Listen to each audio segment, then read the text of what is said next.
What's up with it, y'all? It's Big Boss coming back with another video. In today's video we are talking about fragrance sequels.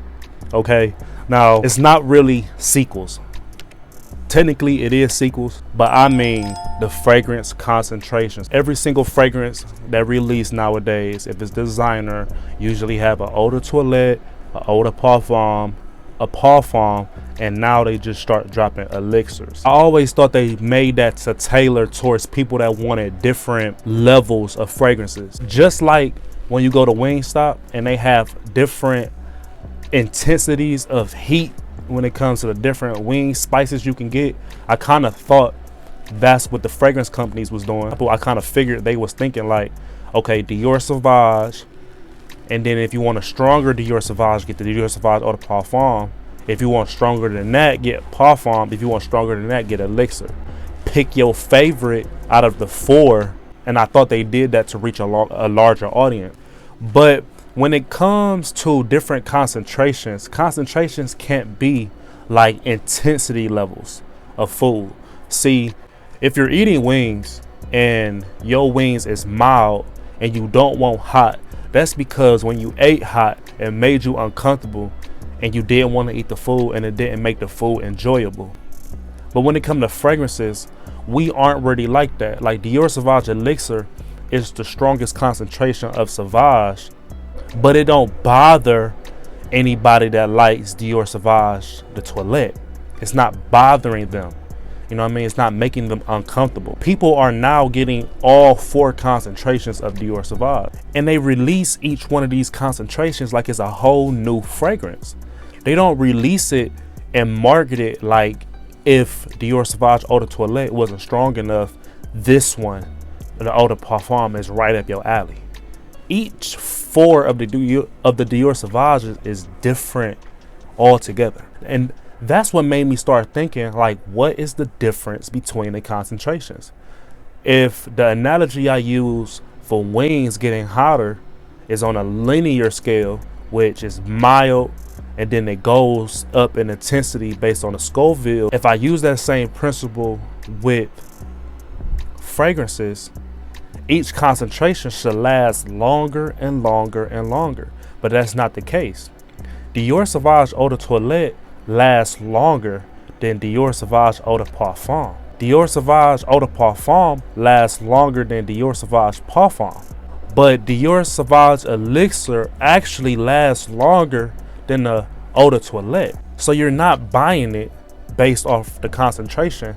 Then why are you buying them then? Why are you buying all four? And you're buying all four fragrances just because they're a whole totally different scent profile. Dior Sauvage Elixir does not smell nothing like Dior Sauvage Eau de Toilette. They are literally making money by milking us based off these concentrations. For example, if Chanel come out with Bleu de Chanel Elixir, it don't matter if you already got the Toilette, the Eau de Parfum, and the Parfum.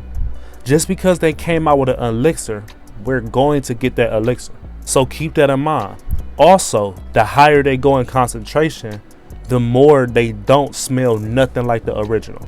For example, if you smell Gucci Guilty Eau de Toilette and you compare that with Gucci Guilty Elixir, they are two totally different fragrances. If you look at Paco Rabanne 1 million does not smell like Paco Rabanne 1 million Elixir.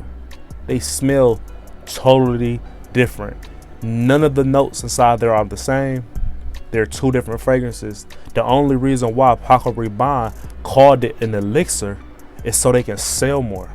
They didn't call it the elixir because it lasts longer. I want companies out there, if y'all are going up in concentration or y'all calling it the intense, I want it to actually be an intense. The only company I know that does that is Dolce & Gabbana. When Dolce & Gabbana came out with light blue, we said light blue wasn't strong enough, and then they came out with light blue intense, which lasted longer and was better than, in my opinion, the light blue original in every single way. Just like Dolce & Gabbana the One. The toilette of the one didn't last that long, and then they came out with eau de parfum that lasted a little bit longer than that, which got me to think it's time for Dolce & Gabbana the one to come out with their own different elixir.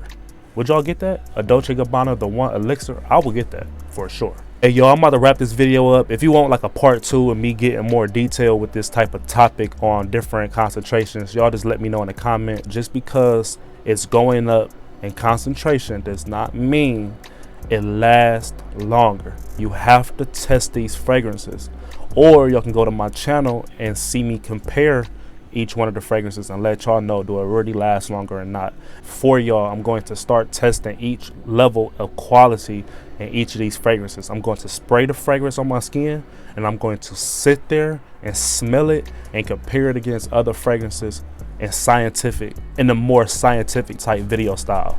If y'all want that as well, comment below. I'm about to get up out of here. I love y'all so much. Like, comment, and subscribe. I'm Big Boss, and I'm out.